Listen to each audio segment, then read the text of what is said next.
Myself, Karanbir Singh Randhawa, Assistant Professor in Civil Engineering Department. I will be chairing this session.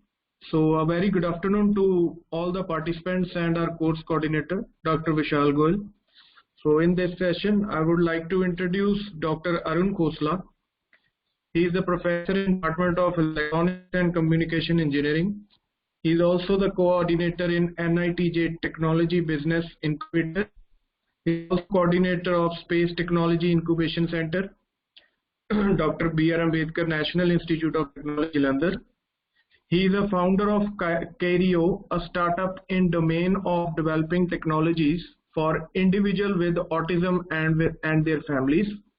He is also founder of Covera, a startup in domain of biofeedback solutions incubated at NITJ Technology Business Incubation. He has also been earlier Dean Student Welfare, and Dean Research and Consultancy, and the head of the department. His current area of specializations are interest, games for health, autism and assisted technologies, machine learning, entrepreneurship. He has more than 100 plus publications in journals, conferences and book chapters. So, sir, I welcome you from the behalf of HRDC and the participants. You may start with your session. Thank you, sir. Thank you so much. Thank you, Karanbir. Thanks for the introduction, and I'm thankful to Professor Vishal Goyal and Professor Manruchi Kaur for giving this opportunity to interact with you. In fact, this topic, gamification, I have delivered a couple of talks. Maybe some of the participants might be common. You might have heard me before that also. And for you, in case we have interacted prior to today's discussion, in case you have attended my talk, then let's try to, for those participants, it's going to be interesting to explore new applications because you already have some foundation, so you can look for some interesting applications, right? And please feel free to put any question, right, in between, because this is a topic which is very generic. It doesn't require any specific background because the topic or this I'm going to talk about, the discussion we are going to have today, it's very, very generic. Although I come from a technology department, but maybe beyond our professional assignments, or maybe we are sometimes we are into the policy making. Sometimes a couple of ideas we want to take it forward, because this topic is very, very generic, and you know, the applications are limited by one's imagination. Although the discussion is going to be confined to some of the topics, some of the case studies upon which we have been working, some of the projects we are doing with some agencies, so I'll be talking about those projects. But just believe me, if you start exploring the literature, so you'll find the applications everywhere, maybe in the marketing, in finance, in HRM, human resource management, in the staff recruitment, in healthcare, in wellness program, energy conservation, water conservation, traffic management, even to how to handle COVID. Probably you can think of extending this framework or the mechanism how we can make use of this framework. In fact, this course is very different in a way because largely this is a business course. And this course is taught in business schools. If you look at the curriculum of any good B school, you'll find this course is there, maybe with a different name. The name could be Serious Games, or name could be Human Focused Design. Or if you are only focusing on health, say for example, my objective is only to take care of, you know, healthcare domain, then maybe this topic could be bearing the title Games for Health. So even you can make use of this framework. I'm talking about gamification into politics also, into traffic regulation also. So as I said earlier, it's limited by by interest. And what makes this topic, the subject rich is, when you take this topic to the class, when you interact with the students, so students have a different background, they have a different interest, they have a different passion. So on top of it, a real value addition that is created. So in my class, because this course, the contents I'm sharing, it's outcome of my experience with teaching this course. As I shared earlier, largely this course is taught in business schools, but by chance, this course we have been able to put in our engineering curriculum. And as a matter of fact, even the policymakers, they have started recognizing it as a framework which can be blended with many situations. So that's why AICT, they have put it in now engineering categories, but very recently they have done it, right? So this is my experience of teaching this course. It has evolved with the time. So formally, I have not studied this course, but in the classroom, it's based on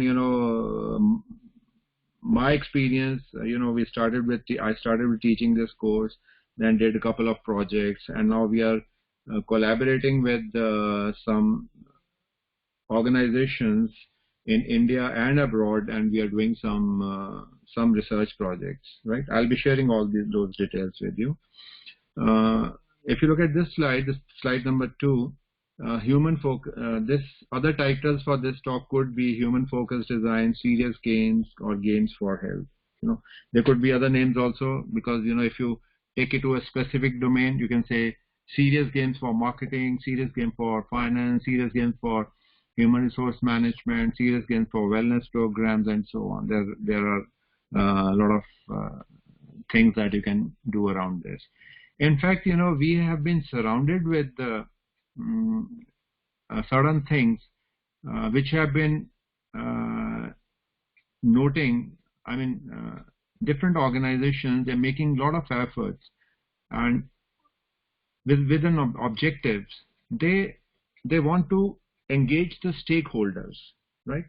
Say, for example, if you're running a business, let's take the example of Amazon.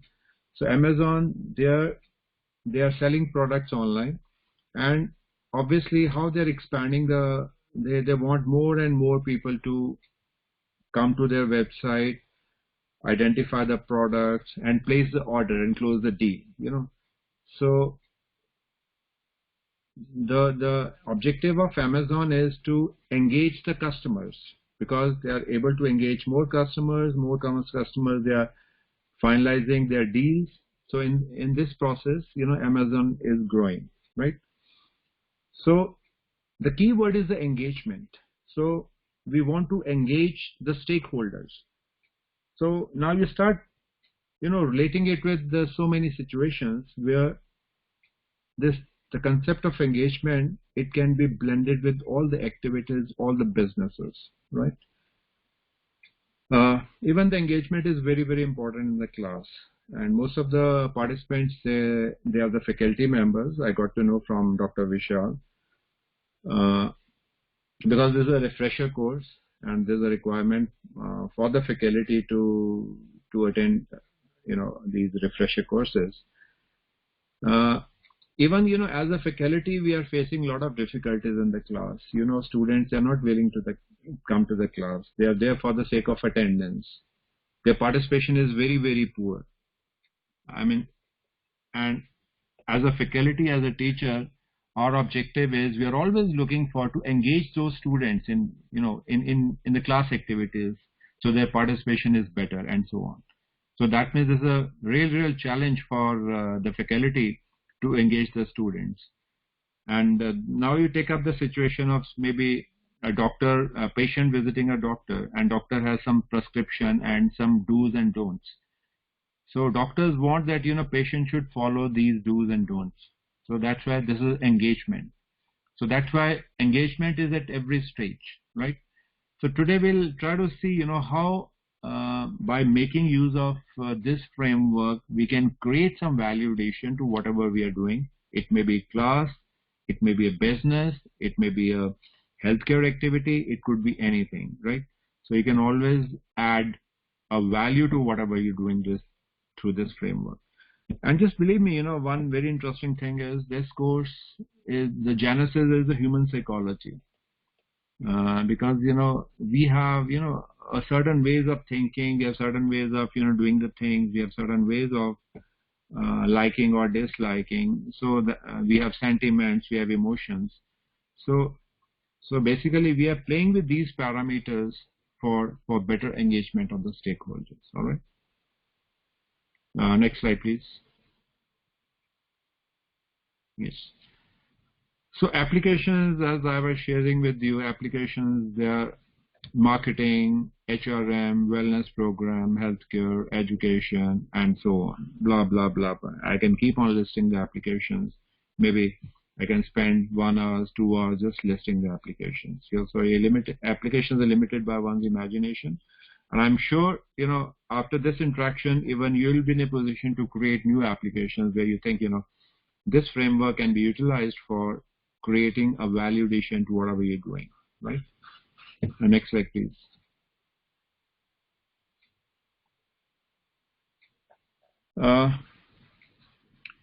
This is a snapshot. It has been taken from one of the serials on TV, and the channel is the Comedy Central. Program is The Big Bang Theory, and this boy, a small boy, is a young Sheldon. Name is Sheldon. Can you notice one thing? Even TV channels, they want to engage the viewers so that more and more viewers they should be watching their channels. And they in between, when there's a break, the viewer should not switch on shuffle channels. They should not switch off to other channels, right? So that's why they started putting in a timer. So whenever there's a break, immediately there's a countdown. It begins. We'll be back in say 1 minute or 2 minutes, right? So why they're carrying out this activity? Because they want that now there's a certainty which is prevailing there. You can make out, okay, I'm watching a channel. This is my favorite program, and my program is going to resume after say 2 minutes or 1 minute, and in between, even if there's an advertisement, I won't be switching to other channel, right? Maybe I can switching, but more and more people they will be sticking to this channel only, because they'll be knowing, yes, this channel program is going to restart after some time, so that I can wait for some time in the process. So those people, they will be looking at the advertisements also. So in this way, that more and more people, they would be watching this channel without switching to the next channel. So you can relate it with the engagement, right? So people, the customer, these channels, they want to engage the viewers. So likewise, these are some of the snapshots I've taken from some of the e-commerce portals. So the flash sales, Prime Day start 16 July, 12 noon, right? So basically what they're trying to do is they are making all efforts to empty your pockets, basically, right? In flash sales, what happens? They are giving you a limited time frame, and within limited time frame, you have to make a decision. Otherwise, you start thinking you're going to miss out on something. So in fact, Amazon or likewise similar portals, they are creating a scarcity.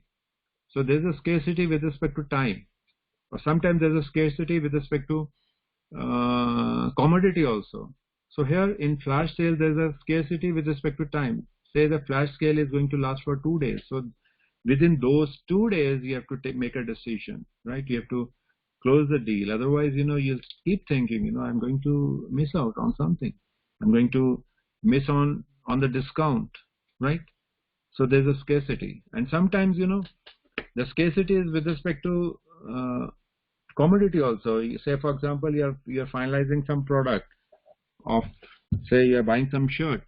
You have identified your shirt. Size is 40. If you look at the size 38 or 42, they'll say, sold out or only one left. So there's a scarcity. They are affecting your psychology. They are, pushing you to take decisions quickly. So why they're doing it? For better engagement, so that you should be able to buy more products. You should be able to close the deal as early as possible, so that Amazon can grow, right? Likewise, every organization, they want to grow, and only they can grow if they are able to engage the customer. So this is Amazon's way of doing the business, and not Amazon ways, because when you say it's gamification, they're trying to use this framework for engaging the customer. Many organizations are doing it. Now let's come to the term gamification. What is the genesis of this term? Next slide, please. Yes, thank you. Again, similar situation. Deals of the day. So you have a limited time frame. Within that time frame, you have to take a decision. Next slide, please.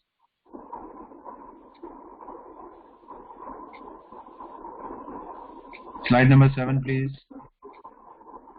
Yes. So in case this is a frequent flyer program, and all airlines are running these programs. So whenever you travel by air, so you're going to earn some points, right? So, and your points are getting accumulated. And these airlines, they are going to make some, deals. Say, for example, whenever you are going to reach some threshold, when you're going to earn so many points. Please, can you go back, please? So when you can earn these many points, so then you may get for some discount. So how you are going to react to this situation? Obviously, you'll tend to travel by the same airlines without switching off the airlines. So in a way, airline is being able to engage you, right? Next slide, please.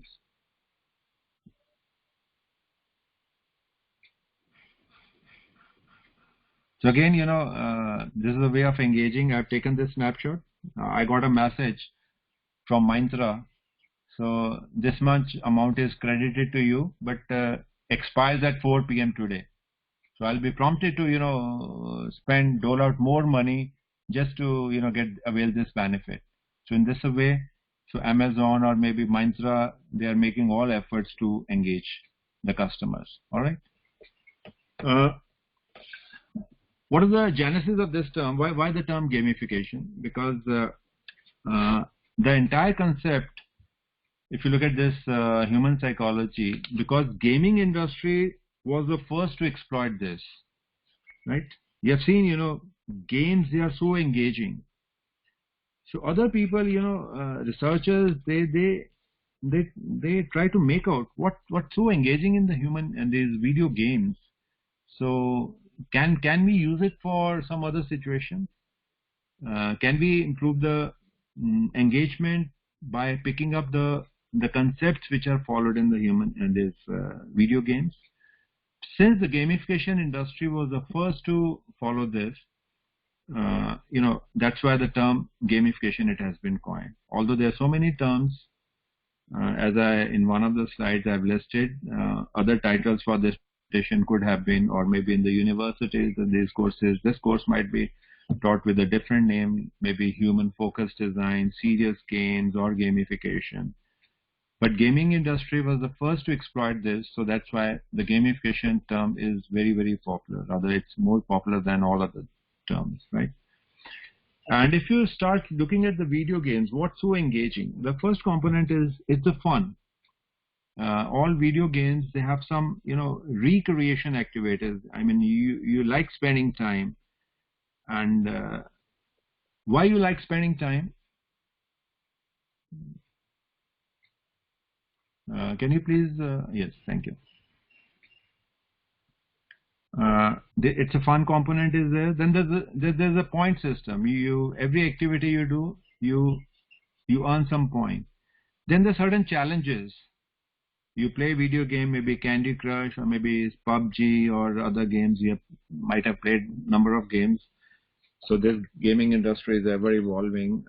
Currently, PUBG is very popular.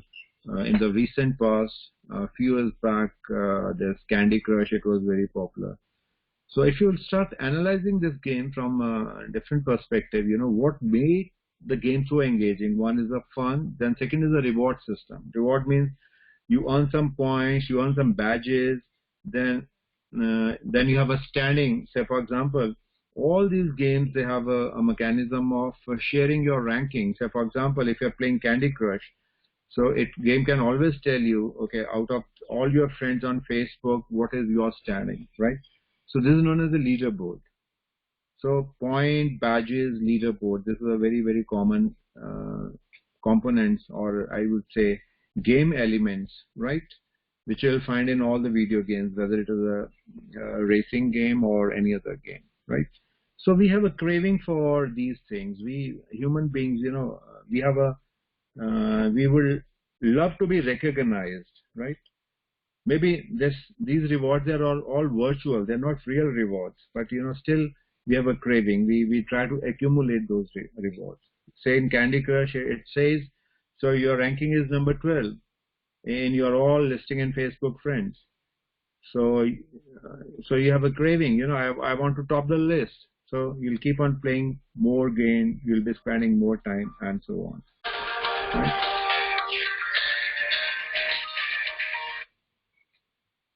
And so on.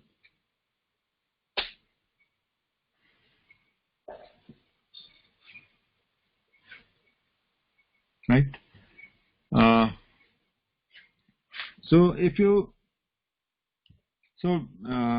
Just there's so many activities which are there. Every organization is making efforts to engage you, to engage the stakeholders, right?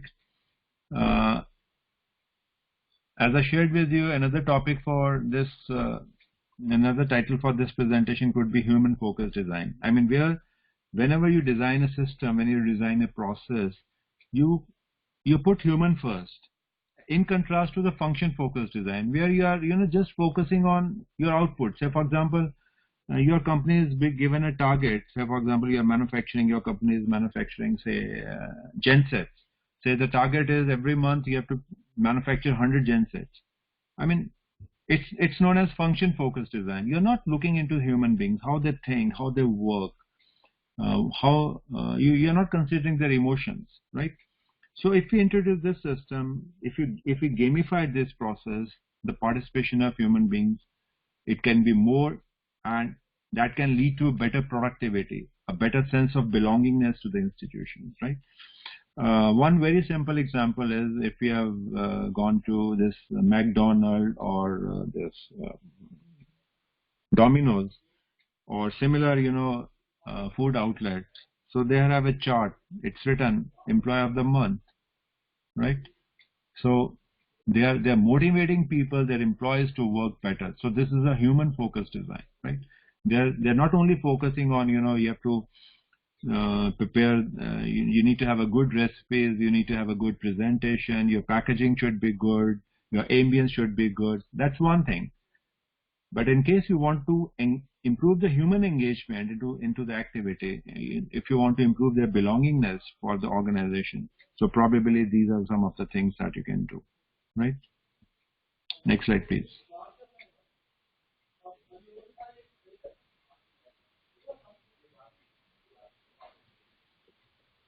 Next slide, please. Yeah. We have already discussed the reason we call it gamification is because the gaming industry was the first to master human-focused design. We have discussed, in your games you have a fun element, you have a then you have these points, you have a badges, you have a leaderboard, you have a reward. Maybe it's virtual, still we love to accumulate points, badges, and leaderboards, right? Next slide, please.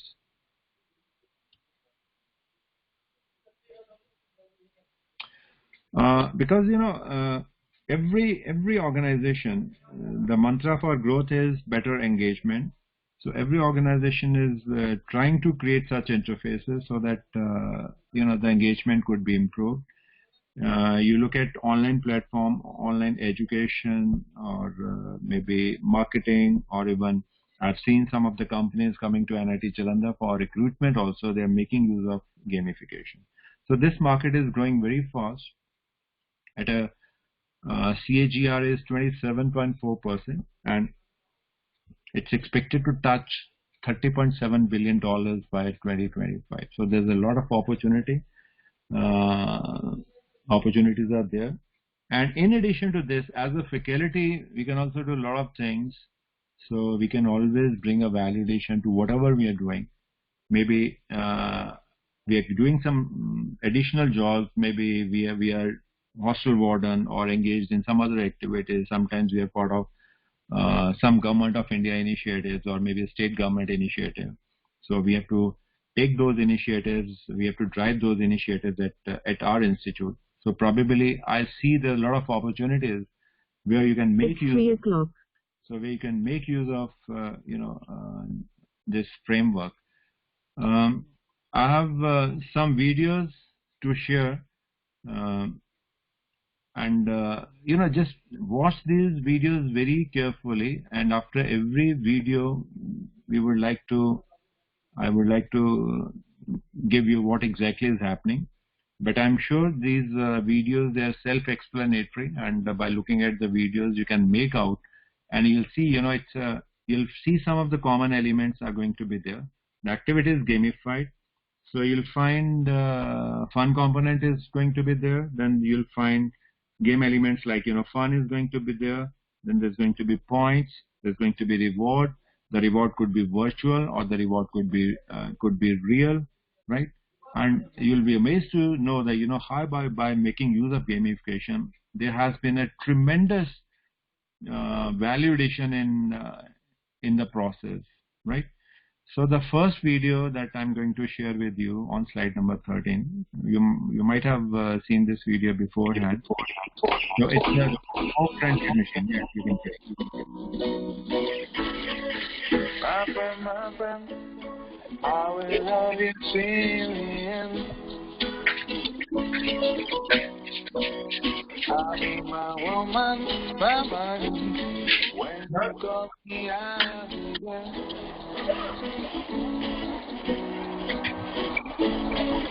Cause you're my best friend, the one who means something in this world. Whoa, whoa, my friend, I will love you till the end.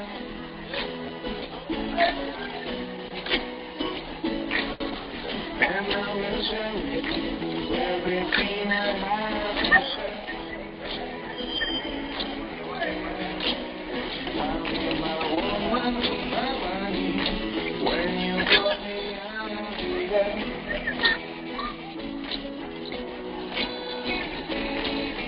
And I will share with you everything I have to share.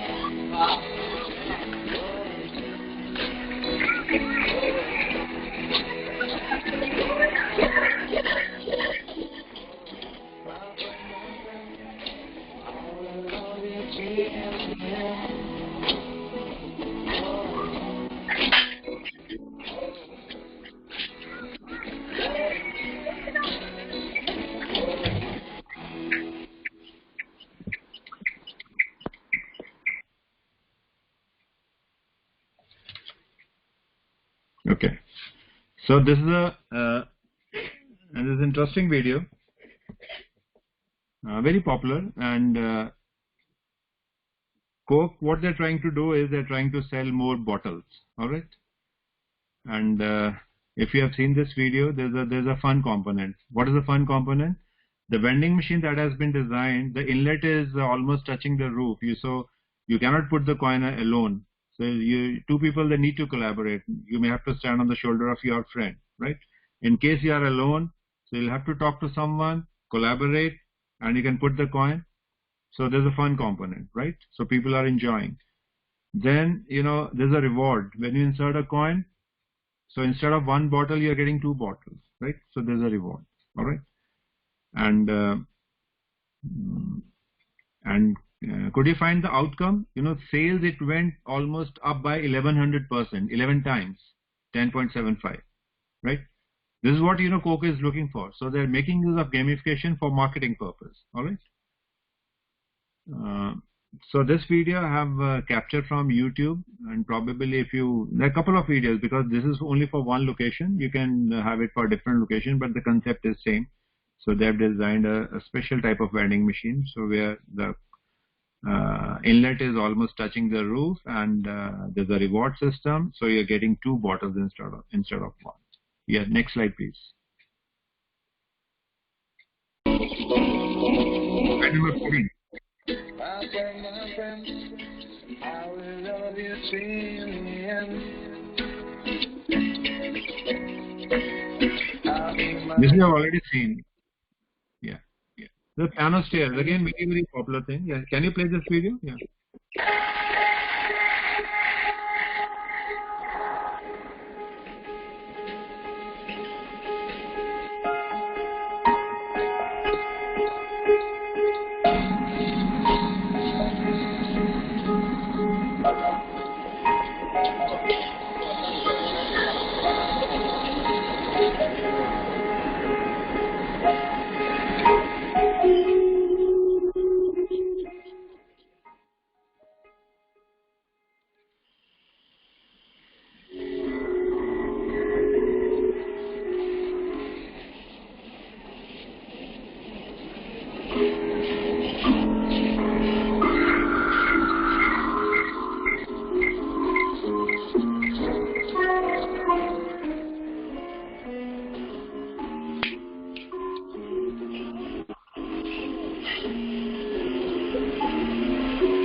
If you analyze this video, piano stairs, and even I have read it in the newspaper also, there was a coverage. Here the emphasis is on encouraging people to make use of staircase rather than escalators, right? So at many places it's written make use of staircase because it's good for health, but people, they're not making use of staircase. So they have made it a fun activity. So staircase, it has been converted into a piano staircase. So whenever you jump onto it, maybe you climb the staircase, so you'll feel the music, you can listen to the music. So that's why, you know, the participation, it has been improved. I was not able to look at the statistics. Probably some stats are also there, how much was the improvement. So there was a considerable improvement. More and more people, they started making use of you know, staircase, right? And just see what's the game elements here. The game element here, there's no reward, definitely. The only game element which is present here is... I'm the winner of Volkswagen's Fun Theory Award. My idea was the speed camera lottery. Could we get people to make the speed limit for fun?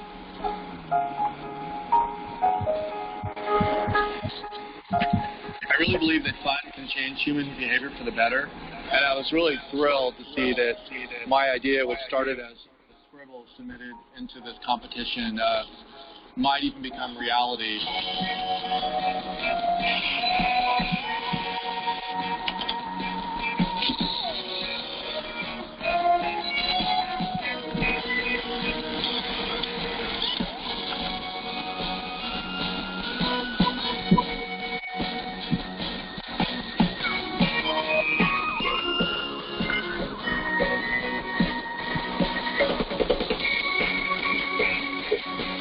Speed of Camera Lottery would do two things. One, it would photograph speeders, give them a citation, and that money goes in a pot. But if you're obeying the law, your picture will also get snapped. You'll be entered into a lottery and win some of that money from those speeders.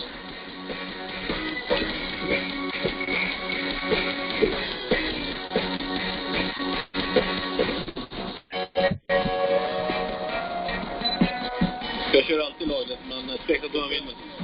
Det är en bra positiv grej det där. Kör lagret och tjäna det, det är perfekt.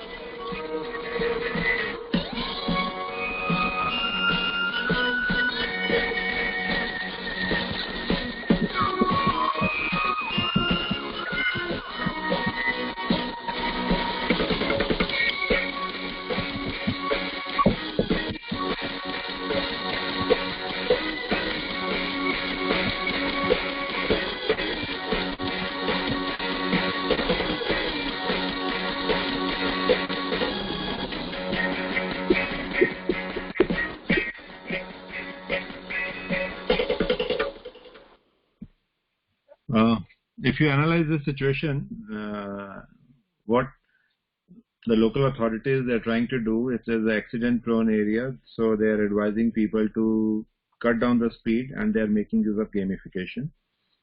And here the requirement is that only those vehicles that can participate. In case your threshold speed is some threshold speed is defined. So in case you want to win. To be eligible to win a lottery, so you need to cut down your speed, right? So all such people, all such vehicles are identified. Obviously, there's an image processing system, and that image processing system is able to capture the numbers of those vehicles which are maintaining the speed below the threshold. So they are eligible to enter into a lottery system, and you have seen the outcome. So there has been a reduction in the speed. How much is the reduction in the speed? Of the order of 22%, average speed. So it has been a considerable improvement. And here, there's a what are the game elements here? Obviously, there's a reward system. There's a recognition also. Maybe people who are obeying the rules, who are following these limits. So probably their name can be put on the municipal corporation website also.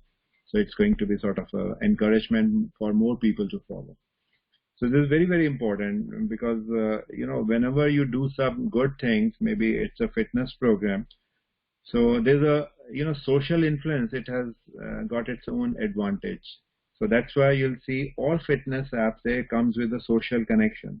So in case you're doing some physical activity like, yoga, you have traveled a distance, you have cycling, say you have cycled 15 kilometers.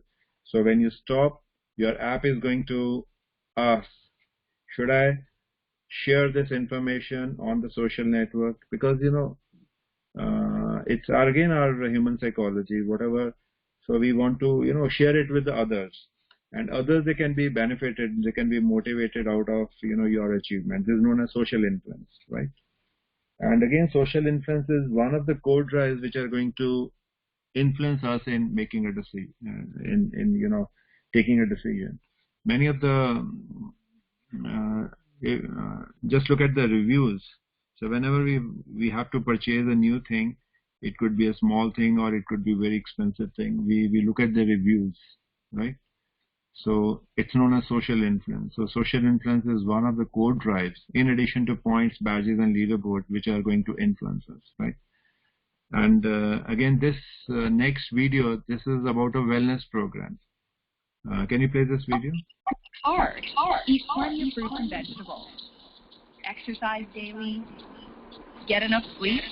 Many of us struggle to do these things every day, but it turns out there's a powerful way to make healthy living a lot easier by working together with friends. At Shapeup, we use social networking and peer-to-peer support to help your employees work together to get healthy. Our program generates high engagement and significant health outcomes. Easy to implement, and your employees will love it. Here's how it works. First, we set up a virtual private social network just for your company. It's safe and secure, and only your employees will have access. Each employee who joins will spread the word to many more, creating a grassroots peer-to-peer marketing campaign. Once they join, employees create a profile, share their health goals and activity interests, and ask their colleagues to support them. Your employees will set goals and track their progress as they participate in healthy challenges that use teamwork and competition to make wellness fun. Through social support, group motivation, and peer accountability, our platform will empower your employees to reach their goals. And our reporting dashboard will give you a front row seat to watch as your employees shed thousands of pounds, walk millions of miles, and spread healthy behaviors throughout your company. Shapeup has been working with employers for over 5 years to help them leverage the power of social networking to improve the health of their employees and develop a culture of wellness. Take your wellness program to the next level. Visit us at shapeup.com. This is a wellness program. So wellness program, this is a program largely run by corporates, and they want their employees to be healthy. They have a dual benefit out of this. If the employees are healthy, the productivity is going to be more, and if the productivity is more, employees are healthy, they'll be asking for less holidays. Obviously, the productivity is going to be better. Number two, when the employees are healthy, they'll be requiring less healthcare support. Less frequently, they'll have to visit doctors, right? And in the process, the company will have to pay less insurance premium, right? So it's a dual benefit for the organizations which are running wellness programs. So how they are running wellness programs? So what they generally do is they're going to give some. This company Shapeup is nothing, but it is providing a sort of a consultancy where you can create this wellness program for your organization. So in case you want to create a wellness program for your organization, so you don't have to build everything from scratch, do everything at your end. So these are some of the startups, which are providing these services. So generally how it goes is every employee is going to give some targets. So for example, if I'm one of the employees, I may be given the target. So for example, for this month, I have to walk a distance of maybe 150 kilometers, right? And then these companies are going to deploy some apps on mobile phone, and then they're going to create a local social network only for the organization, right? Where the visibility is only to your employees or your family members, right? And all your activities are being monitored, right? And then there could be a reward also. So for example, if you are able to achieve this target, you may be getting, say, 1 day off, maybe 1 day salary, or maybe some gift hamper, or maybe a trip to some place. So in this way, companies, they are encouraging employees to be part of the wellness program and be healthy.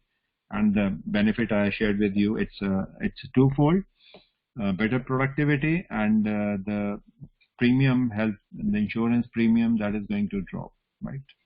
So this is a wellness program. Can you please go back? Okay. Then you start looking at this slide is making a comparison between a video game and other game-like situation, because what we are trying to do is in a game, what we have is what are the game elements? Like, there's a rule of the game, there's a challenge, there's a user interface. And when you play the video games, the objective is only entertainment, right? So whenever we are making use of game elements and we are trying to address a situation where it's a non-gaming context, I mean, we are not playing for sheer entertainment, our objective would be different. Say, for example, in the classroom, if we want to make use of these game elements, because our objective is, it's a learning, how students can learn better, how they can be better engaged, right? Or skill improvement, get knowledge, or it could be some physical activity, like, wellness programs. Or it could be even, you can think of, in COVID situations, government is making announcement, do this, don't do this. So that means, what is the requirement? They're trying to engage the people so that all those guidelines which are being given by the government, they are followed.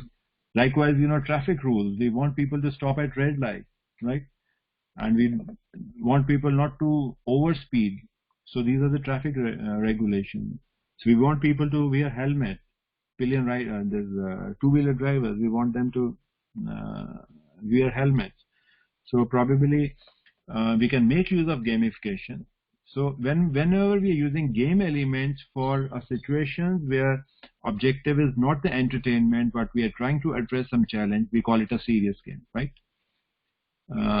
Just, what we are doing, we are copying the game elements from the video game. Like, we have a game elements, we have a set of rules, we have a fun, we have a score, we have a winner, we have a award. You can, we can relate it with some of the videos that you have seen. All right. Next slide, please. And please, feel free to raise any questions or any queries. All right. This is a gamification framework. This guy, if you look at this guy, Yukai Chow, this person has given the framework, gamification framework, which is known as octalysis. So that means there are 8 code drives around which you can, weave your gamified solution. Obviously, the most popular game elements, they are points, badges, leaderboards, rewards. These are the most popular. So this you have experienced in while you make a purchase, right? While you fly, right? You accumulate points. So those are some of the rather the most popular code drive. In addition to these, there are 7 other code drives also that you can blend it in your gamified solution. So we'll be looking at what are these other drives. All right, next slide, please. Epic meaning and calling. I mean, if there's an activity in which you are trying to engage people, which can give some feeling, this is so important. It has got the epic meaning, right? So that is going to engage the people. So, for example, you start doing something for the environment. So it has got an epic meaning, right? Because global warming, this is a big challenge. And we have seen there's a lot of disturbance because of the global warming. So obviously, if you are carrying out some activity, you can definitely engage people, and people, they would be happy because how you project it. So it has got epic meaning. Next slide, please click.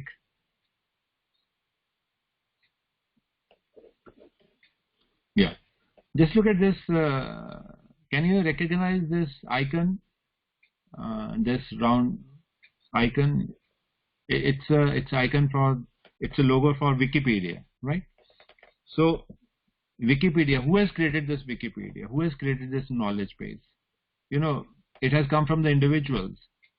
As an individual, you, myself, so we can contribute towards Wikipedia. So if we are, so it will become epic meaning for us. We are trying to, we are creating knowledge. Right, so that's why it has got epic meaning. Like GitHub, if you have your profile, your projects are listed on the GitHub. GitHub is a platform where you can share your project, your code, and so on. Right. Next slide, please.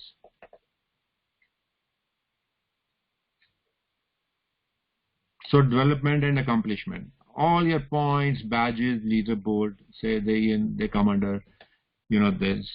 And if you see most of the platforms, like if in case you have visited Khan Academy or other platform, or maybe this frequent flyer program, so you have a point, badges, and leaderboard is there, right? Please click. So I mean, lower this one is it's a Twitter, that tells you how many followers you have. You take pride in this, so that is your accomplishment. Your friend request, the messages you are getting, the notification. I mean, that too is an achievement for you, an accomplishment for you. Next slide, please.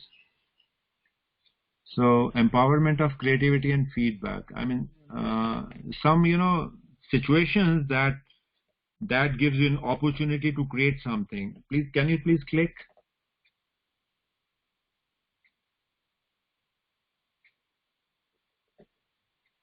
Because chess, there's a lot of creativity that goes with it.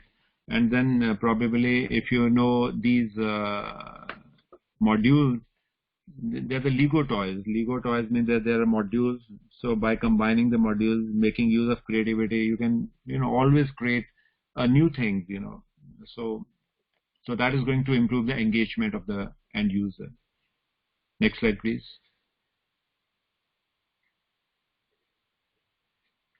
Ownership and possession. You take pride in that, what you own, right? Maybe it could be your Gmail account, your data, even the sense of ownership with that.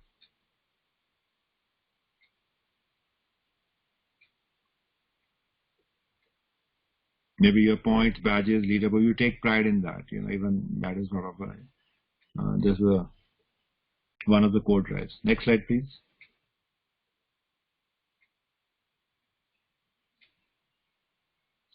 Social influence that we have discussed, social influence, like, when we make a purchase, we want to buy something, we look at the reviews. So that is a social influence, right? And then, I've shared it with you. When you play a game, Candy Crush, there's an icon for the Candy Crush game. So we would like to, share it on the social media about my points, badges, and what's my standing, So I take pride in that, and so on. Scarcity and impatience. All your, these flash sales are based on this code drive, scarcity. So scarcity is with respect to time window. So this flash sale is going to last for 2 hours or maybe 2 days. And sometimes there's some discount that is valid only for a couple of hours. Then, there's a scarcity with respect to the number of items which are available. So, for example, you are shortlisted some product, and maybe on the right hand side you'll see, or maybe below that, it's written only one left, right? So they are hitting your psychology. They are trying to influence you so that you can close this deal as early as possible, right? Even, all these, if you are aware, earlier Facebook, it was not available to everyone. It was only available to students from Harvard. And then,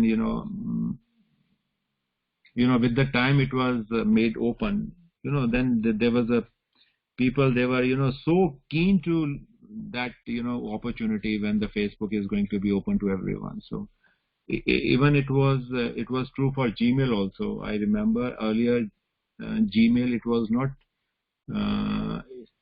it used to be through invitation. So that is a sort of a creating a scarcity, a reputation. I mean, this is something which is amazing. You'll have to wait for it. So these organizations are creating scarcity. Even this is true for many of the marketing strategies. So when they release of the product, sometimes the product sale is through referral programs only. So they're just trying to create a scarcity. So that is creating a huge impression in the mind of the customers. I mean, I'll have to fetch this product. I'll have to buy this product whenever there's an opportunity. Next slide, please. Unpredictability and curiosity. All these casino games and gambling is based on, why they are able to engage more and more people. They make use of this code drive. Next slide, please.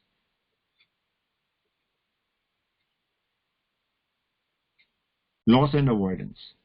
So if we have something, so we just don't want to lose out anything. It could be even the messages on our social media account, like, WhatsApp.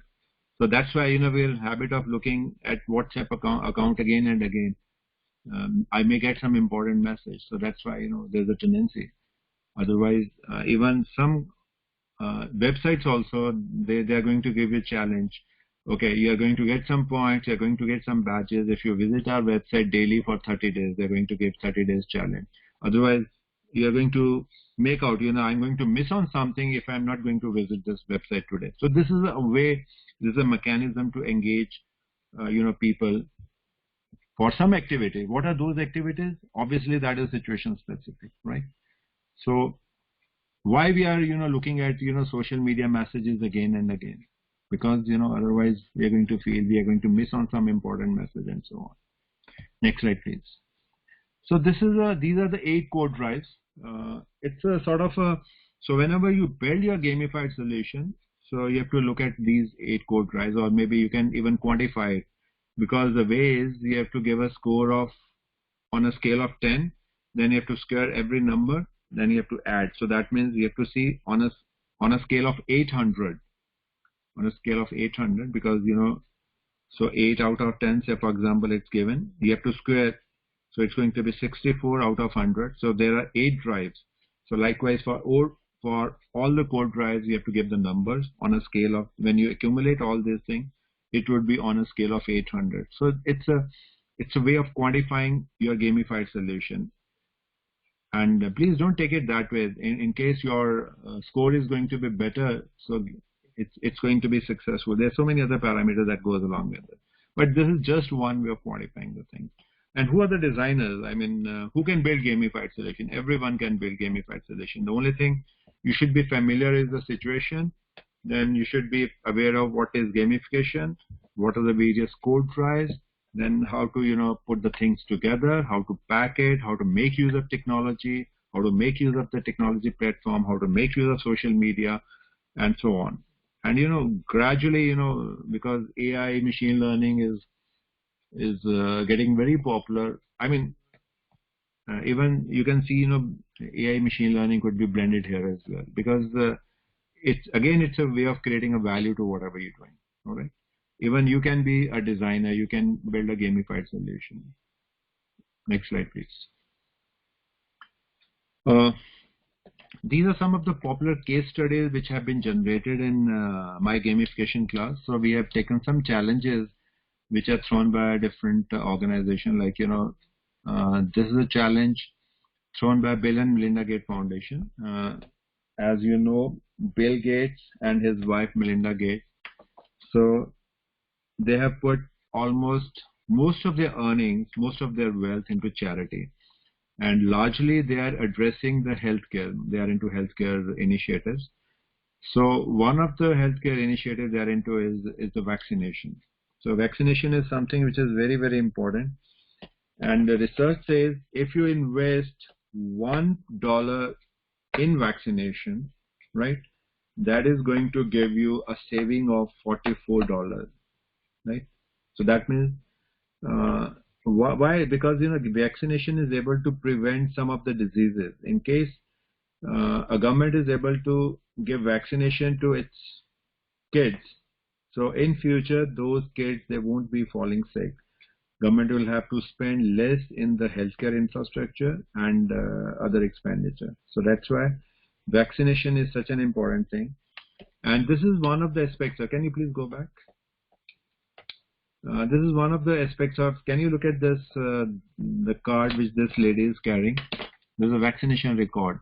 I mean, there's a card where all the vaccination record is to be listed for a child. So say, for example, if you say this lady is having these 2 kids, so they're going to be 2 vaccination cards, one card for this kid which is in the lap, and second card for this kid where all the vaccination record is to be listed. Like, what are the vaccines which are to be given, what is the date of vaccination, and then the date for the next visit.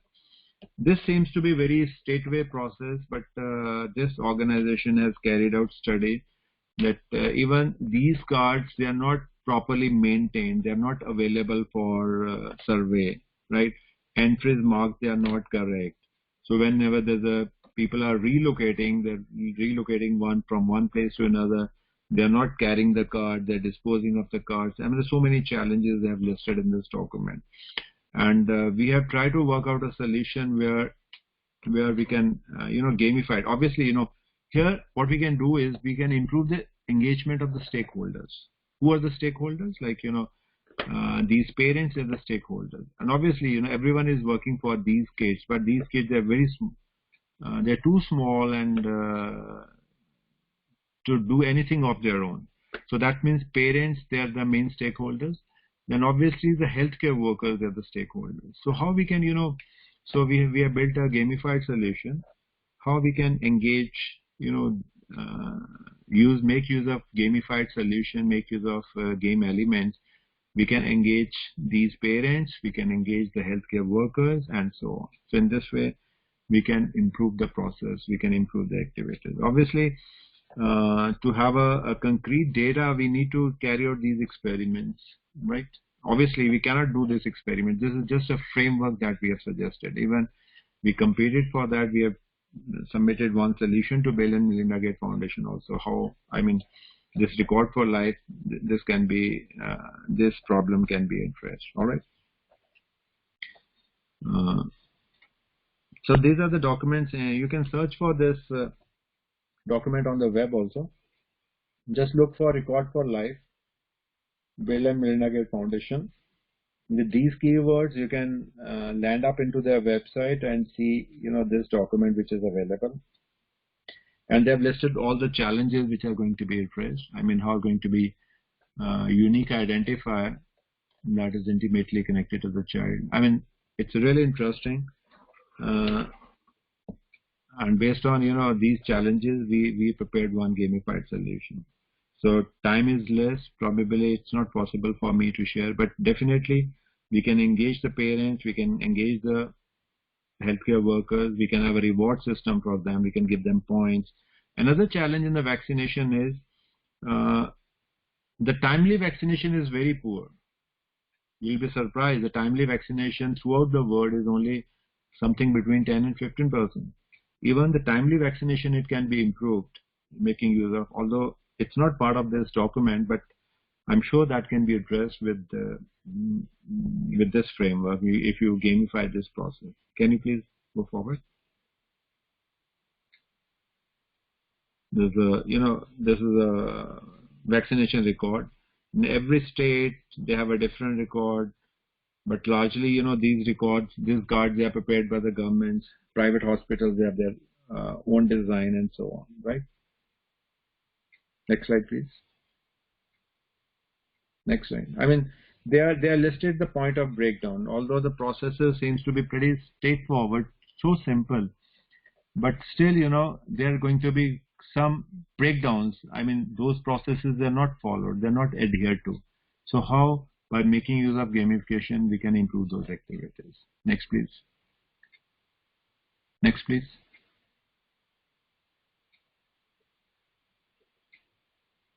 Yeah, just say, there's a common problem, there's a spilling. I mean, the card is there. If something is spilling on this, maybe oil or water, maybe whatever is written, that is going to be erased, that is not going to be visible, right? So that is a very, very difficult situation because we don't have a substitute for this card. We don't have a technology platform where all this data is being stored. Even if the card is misplaced or lost, still we have access to that data, right? So even we suggested one technology platform also, how this problem can be addressed, right? Then, if there's a door-to-door survey, some surveyors, they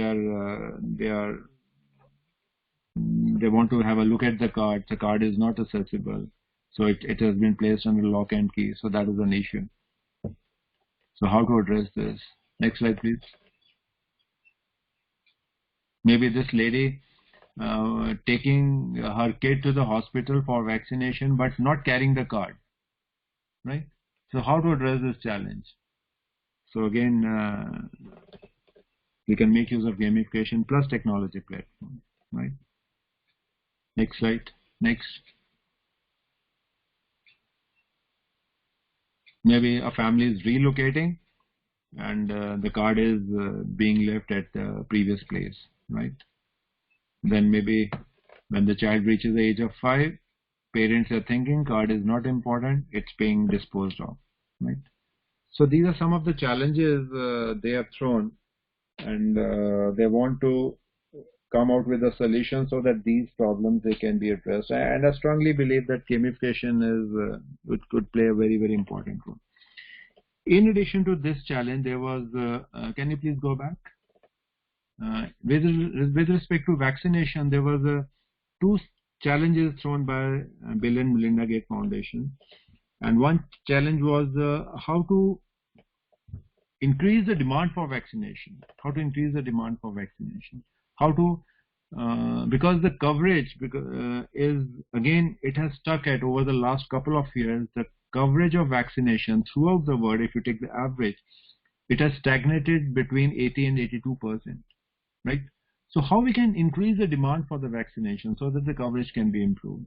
And again, we have worked out a solution, a gamified solution, so that that involved the participation of all major stakeholders, like, you know, families, parents, then healthcare workers. And when I say healthcare workers, all her healthcare workers down the line, maybe in the rural segment or in the urban segment, because, you know, healthcare delivery mechanisms are different at two places. In rural areas, we have a Anganwadi workers, we have ASHA workers who are, you know, important pillars of healthcare system.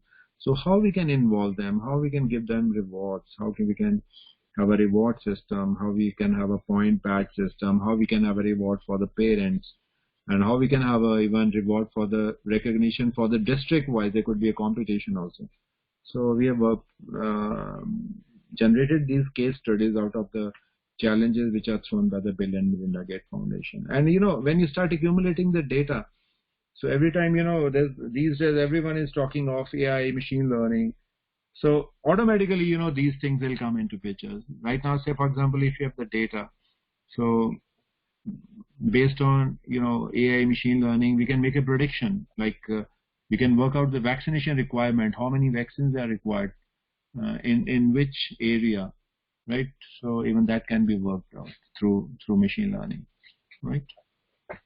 Next slide, please. So this is one of the projects we are doing with PGI Chandigarh. There's a live project actually. So there's a very, very difficult situation. There's a very challenging situation for the doctors and for the parents. And we are trying to address this challenge using gamification, right?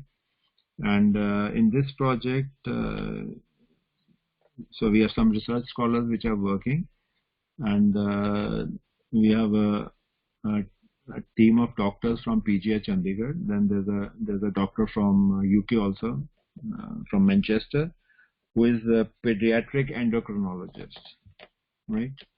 So we are trying to address this challenge using gamification. And specifically, we are trying to address type 1 diabetes management. So even till 2016, even I was not aware of what was type 1 diabetes. Just I had one interaction with Dr. Rakesh, who is a pediatric endocrinologist, one of the leading researcher and pediatric endocrinologist in PGI Chandigarh in this region. So I got to know this challenge from Dr. Rakesh. When you say diabetes, obviously we know there's an imbalance of blood sugar. If our body is generating more blood sugar, so why our body is producing more, level goes high? Because our body is not generating enough insulin, right? So if our body is not generating enough insulin, so what we'll have to do is, so we need to take some medicine, and that medicine is going to help in generating more insulin or making better use of insulin, whatever is being generated by our pancreas, right? So largely, you know, diabetes, you know, it happens to elderly people, maybe in certain situations due to tension, or there's so many other factors. It could be genetic also. So you'll see many young people, they are being listed as diabetic. So largely that is type 2 diabetes, where the body is not generating enough insulin, right? And the second type of diabetes is a gestational diabetes, where it happens only during the pregnancy period, right? And third type of diabetes is the type 1 diabetes. I was really, you know, shocked to know and saddened to know it's a really, really difficult situation. It generally happens with the kids, right? That's why it is known as juvenile diabetes. And it happens due to autoimmune disorder, where our body is not, it stops producing insulin. If the body is not generating insulin, it has to be given from outside, right? And so 4 times in a day, this insulin is to be given to the kids, and 4 times their fingers are to be pricked just to know what is the sugar level, because that is the most reliable way of knowing what is the glucose level, because the amount of insulin which is to be given, that depends upon three factors basically: blood glucose level, then what type of food that patient is going to have, and then what type of exercise that patient is going to carry out. All right, so these factors, they define that how much insulin is to be given. So that means every individual will be pricked 8 times in a day, right? And you can imagine how difficult situation is for the patient as well as for the families, right? And now, there's a very stringent protocol for managing type 1 diabetes. These patients, they have to enter all the details, because doctors, they are doing everything manually. So these patients, they have been given, or the families, they've been given a booklet. On this booklet, all data is to be listed very religiously, right? Correct data, right? But what is happening? So these patients are not doing it for so many reasons, right?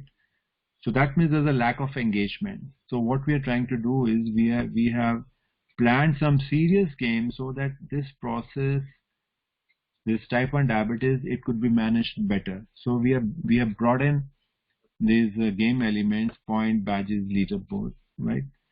And then we are also making use of machine learning framework, which can have a personalized recommendation for diet and exercise for the patient, right? And then we are also having this machine learning framework where this data can be processed automatically for the risk analysis in case there's some situation, there's a critical situation, because doctors, they can right now everything is being done manually. The entire record is with the patient. After every 3 months, these patients are coming to the doctor.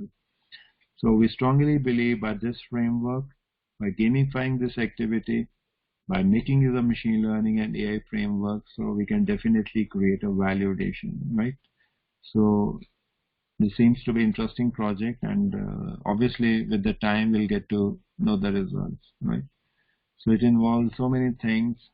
One thing is the gamification, and then it has to be blended with the technology. So we'll have to prepare a mobile app also.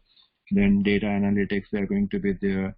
Then the application is to be hosted on the cloud. Then you need to create interfaces for different stakeholders. Like, these patients, they can only have a look at their data. These doctors, they can look at the data of all the patients, right? And then, analytics are there. That is happening automatically. I mean, this data is automatically analyzed. And in case all patrons, these, what do you say? All, these boards are available. I mean, this interface with the doctors, with the stakeholders, everything is available in a convenient to see form, so that, data could be analyzed, so that doctors can quickly take a decision, and they can quickly assess the situation, and so on. Dashboards could be created. So this is a project we are doing with PGH Chandigarh and this one hospital in UK. And another project we are doing with ISRO that has to do with the water conservation. Again, here we are trying to make use of gamified framework, right? Next slide, please. So these are some of the resources which are available in case you are interested in gamification, right? Next slide, please. These are some of the books, and you'll see many of the MOOC platforms are available, like, and for when I started, I learned gamification through this portal, coursera.org, and still there's a course on gamification in case you have interest. So you can make use of gamification, and you can extend it to many domains. Like, even recently in the previous elections, I've seen some news where even some politicians, they were making use of gamification to engage voters, right? We can make use of gamification to engage students in the class, or maybe COVID-related situation also, how we can engage people, how we can motivate them, how we can engage them to follow the guidelines which are given by the government, and so on. Next slide, please.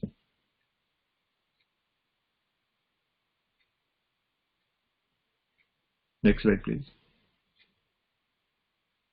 Do we have another slide? Next. Yeah.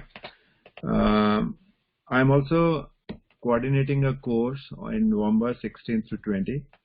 That game is on, course is on gamification. It's going to be a 5 days program, and the total contact hours are going to be, as per the guidelines, it's going to be close to 15 or 16 hours, right? So in case you are interested, you want to attend this course, so link I have provided, atalacademy.act-india.org. You can register as a participant, look for the course, you can search for the course gamification, or you can also search for the statewide. Go to the Punjab, go to the Jalandhar, and then you'll see that there are 2 courses being floated by our institute. One is gamification and one is, I don't remember the name for the other course. So it is being floated by faculty from Department of Mechanical Engineering, right? So in case you have interest in this course, because in this course, because today the time was less, so I was only just quickly going through what is gamification and different situations. And in this course, you'll actually get to listen to some of the experts, like Dr. Rakesh. He would be talking in detail about type 1 diabetes and how we are trying to address this problem. Then there's a project we are doing with ISRO that is on water conservation. Then Dr. Girish Pujar, he is a scientist with ISRO. He is going to share his thoughts with you, how we can make use of gamification for water conservation. It has a linkage with Manrega plan. Yeah, Manrega is a very, very important government initiative. So how you can create a value addition to that activity, how you can conserve water. That's going to be interesting. And plus, you can also do a lot of activities in your areas of interest. Like, as I shared with you, I'm floating this course in the classroom. Many interesting case studies have been generated. One case study is and some of the case studies, they were really business ideas. They can be converted into business entities. How you can improve tourism with the help of gamification. Then, one girl, she suggested a gamified solution for organ donation. If you look at the organ donation, there are very few people who have come forward and they have signed this petition. You can encourage more and more people to go for organ donation through gamification. Then in this semester also, there was one case study which was created by one of the group. It was for mental health. Then one very interesting case study was generated, and that was executed also. How we can avoid the wastage in hostel mess. And you'll be surprised, the wastage it went from 40 kg in the girls hostel, from 40 kg per day to it came down to 2 kgs, 1 to 2 kgs per day. So that was a remarkable thing. And this was built on top of gamification, right? So these are my contacts. In case you have any query, you can drop me a message. You can mail me. In case you are looking for some literature, I'm available, right? Thank you so much. Thanks to everyone for giving me an opportunity.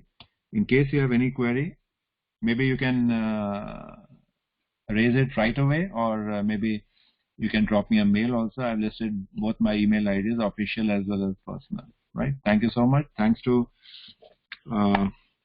Dr. Karanbir Singh. Thanks to Dr. Vishal Goel. Thanks to Professor Manruchi Kaur. Thank you so much. Have a great day. Thank you very much, sir. It was really informative and a new thing for us. Thank you. So in case you have any query, you can ping me right away, or maybe I can take your question afterwards. Still we have some time. We have 5 minutes. Hello. Yes. Hello, this is Manoj from Vaikuth Talwandi Sabho. Yes. Sir, yes. do you think gamification have any limitation or disadvantage?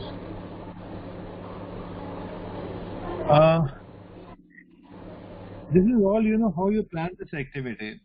The only limitation is sometimes, you gamified some activity and it may not be getting you the desired results, right?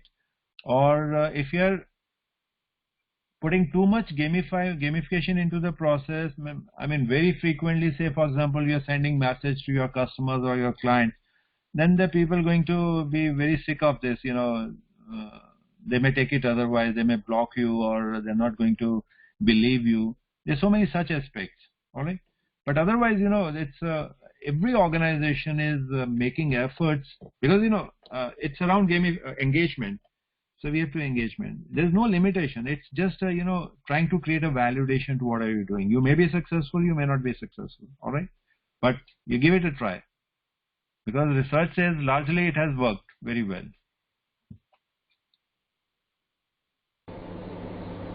Thank you, sir. Thank you. Welcome. Any other question?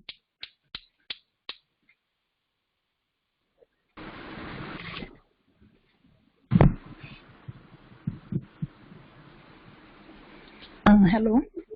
Yes. Sir, I want to ask you one question. Yeah. What makes gamification so appealing to the learner? For example, if I just plan some games in my class, then the students will definitely they get refreshed through this gamification. But how Yes. I can make them it appealing to the learners? I mean, how can they learn?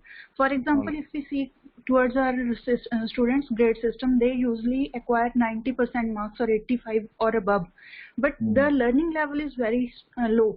Then how Yeah. can we make this learning level up? I hope you understand what I want to say. This situation, because being faculty, I'm always worried about this situation. Even you should be equally worried because students are not willing to come to the class. They are most of the time they're sitting for attendance. Am I right? Yes, sir. Definitely. And if even sitting at the back, they have their mobile phone with them. They are chatting on WhatsApp. They're looking at the Facebook. They're messaging their friends. They're looking at other sites and so on. So what I strongly believe is that we cannot have a very rigid solution to all the classes because I feel it has to go by the subject wise. Say one type of subject requires one type of gamification activity. And one very simple and popular framework which is emerging in addition to gamification, that is known as the flipped classroom. Have you heard of this? Yes, sir. Flipped classroom. So in the flipped classroom, largely what you're doing is,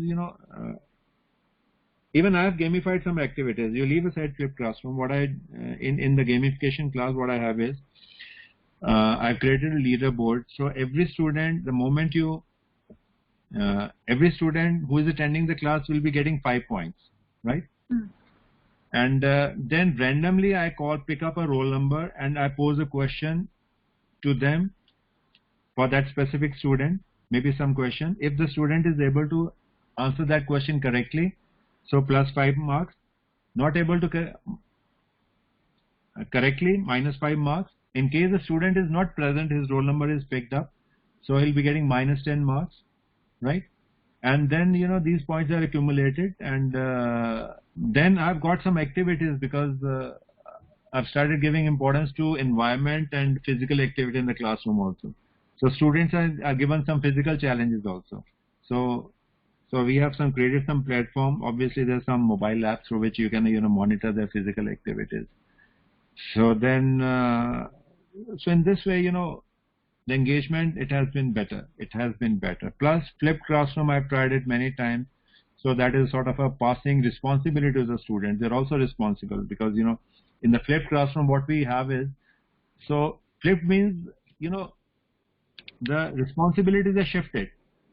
Even students, they, you don't deliver the topic. You already give them some contents.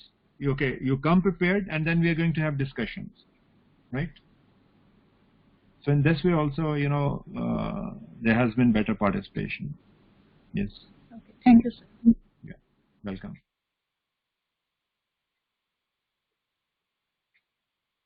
Any other question?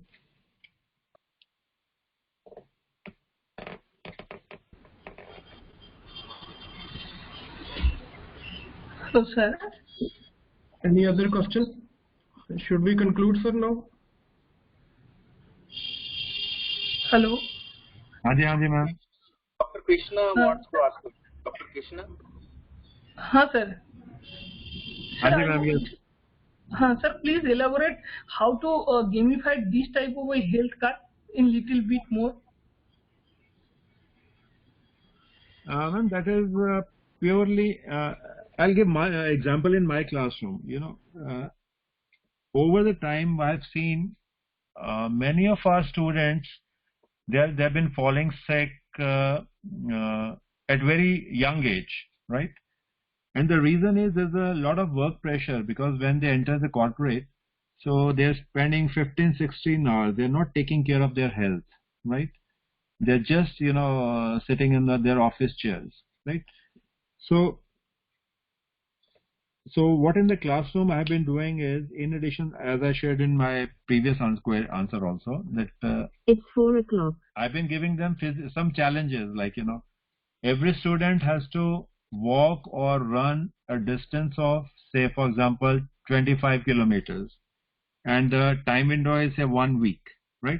Then this challenge is gradually increased, right?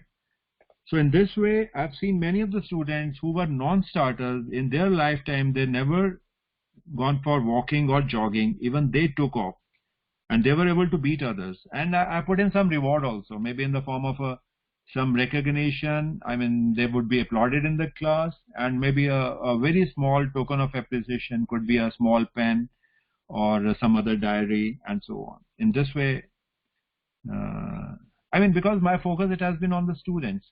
And other projects I shared with you, we've been doing it. It's with PGI Chandigarh, right? So that depends upon the situation, right? And this way, you can engage more and more people into such activities.